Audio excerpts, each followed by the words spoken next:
Okay, so we continue our coverage of Nigeria's elections, and now the next thing we're talking about is advertising and election spending. For that discussion, we are joined by Mako Alabi. He's CEO of Vimedia Advertising, and on the line we've got Frank Aigbogun. He is the chairman of is the publisher actually of Business Day, and he joins us on the line. Let's begin with you, Mako. Really, from what you see, spending in this election in terms of patterns, in terms of the amount of money that's being spent, any big difference with the previous election? Wow, it's a massive difference, really. Probably this has been the most contested political election since 1993, really, when you look at it. And obviously this is 21 years sort of apart, or 22 years now, really. Reflected in the amounts? Oh, of course, certainly. Right. I mean, definitely reflected in the amount. But before we even go into the amount at all, what I'd like to mention is the fact that a lot of people don't realize that APCON, the Advertising Practitioners Council of Nigeria, is the one who regulates political campaigns, you know, when it comes to advertising. They set the rules, they set the regulations of what the campaigns can say. You know, you can obviously talk about the manifestos, you can talk of the issues, but really you shouldn't go into, you shouldn't personalize it, and you shouldn't be negative at all. Everyone has obviously dealt with the traditional media, which is radio, TV, and newspaper. Of course, we have social media right now that wasn't in existence, you know, obviously 21, 22 years ago, and more so now than even 4 years ago. And there's been so much spending across board. I mean, good point you raised there, that APCON regulates political campaigns. Now, we're talking with some guests earlier, and they talked about the fact that many of the campaign slogans, beg your pardon, many of the campaign slogans, the billboards we've seen, were distasteful. I mean, I don't want to use a stronger word. I mean, what is your take on that? Totally. Every single campaign actually is meant to go through the Advertising Standards Panel, which is an arm of the of APCON that regulates all manners of advertising. I really cannot say to you for sure that, especially the press, because press, you know, goes once and it's out there. And we've seen all manners of sort of press campaigns that came out. Of course, the television ones, I mean, they go through, and radio, they try their best because obviously it stays longer. But the ones that have gone out in the press, the wraparounds, the full pages, we've seen how negative they've been, and they haven't gone through the standards panel at all. All right, I think it would be interesting to get Frank Aigbogun's perspective on this. Of course, Frank is reaching us on the phone. Frank, we're not just talking about election adverts, but also talking about spending. Your take on that, because clearly this is something that you could say that disenfranchises some people, people who do not have cash, who want to get into political offices, to make a difference. It seems if you're not in the right party, you really can't do anything. Well, I guess there's a sense in saying that, but the truth is, all over the world, electioneering is a very expensive indulgence, really, if you pardon the use of that word. Yeah. So I don't think I have much sympathy for those who would say that they don't have the money to, you know, to put up the required advertising. Right, but Frank, if you talk about money, the numbers are staggering, and some people are suggesting billions. Billions have been spent, and the big question is, where are these billions coming from? So well, now that is another question. Right. You can have money. You can have money, and no one would tell you how to spend it. But if you don't have money and you're spending money, I think it is good that people ask where you're getting the money from. Okay, Frank, Esther here. Just share your thoughts with us, how you think the media has reported this election so far. I think a great deal of the media has discharged itself, but I am left with a lot of worries in terms of the conduct of some of my colleagues. Can you be more specific, Frank? What haven't you liked in the coverage?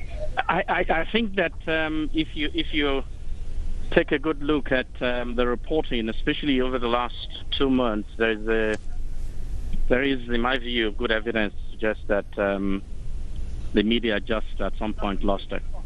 Indeed. Mako, let me come back to you and talk a little bit about the advertising that we've been seeing going on to social media. Wherever I looked looking for news about this election, I have been met by GEJ or GMB. It absolutely has been all over the place. How big a chunk of budget has gone into that, and how effective do you think that has been?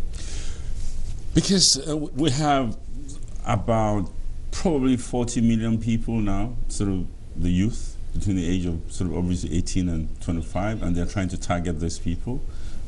So obviously both parties do a full page takeover, on channels on sites like Linda KG, and many other blogs like of that nature, really. So the social media, Twitter, Instagram, Facebook. These are all the places that they feel that, look, we've got to reach those people apart from the traditional media. And with the power of the telephone these days, where we have over 100 million subscribers, everybody has a telephone set. All of them are obviously, on social media, and there's so much money that's been spent. Generally, we're thinking both parties might have spent over $5 billion each when it comes to advertising spending. Okay, probably not dollars. No, who knows? I'm not surprised you mentioned dollars because they spend in dollars. I only recognize naira. CNBC Africa talks of dollars. We talk of naira. The governor said naira is the only currency of legal tender. Yeah, so we shouldn't talk dollars anymore these days. But that said, though, 5 billion naira sounds like a lot. It does sound like. Like I was mentioning to Frank, the big question is, where is all this money coming from? And who is losing? I think in terms of the traditional media. Traditional media, a wraparound is about 16 million naira. This wraparounds you've been seeing back and front, center spread is about 1.5. Explain the concept of wraparound for some of our viewers who may not understand what we're talking about. A wraparound, when you see the front cover of a newspaper, all right, it's taken over completely by an advertiser and all the way to the back. So that is now the front and the back of it.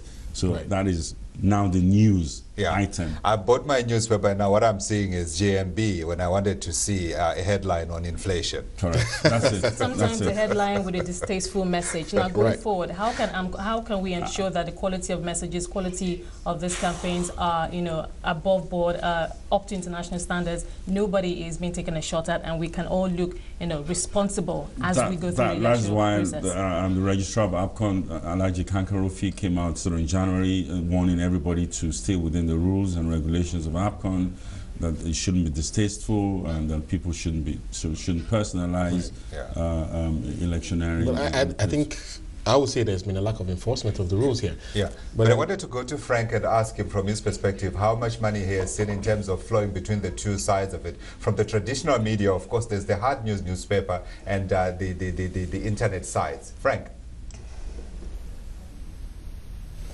Spot on when he spoke about the rather expensive cost of wraparound, which may, in my view, have helped traditional media to make up for the ground that it's losing to social media. But if you go back to this whole question of course, I agree that standards have not been properly adhered to. I'm not exactly sure whether the regulatory authorities did the best they could do.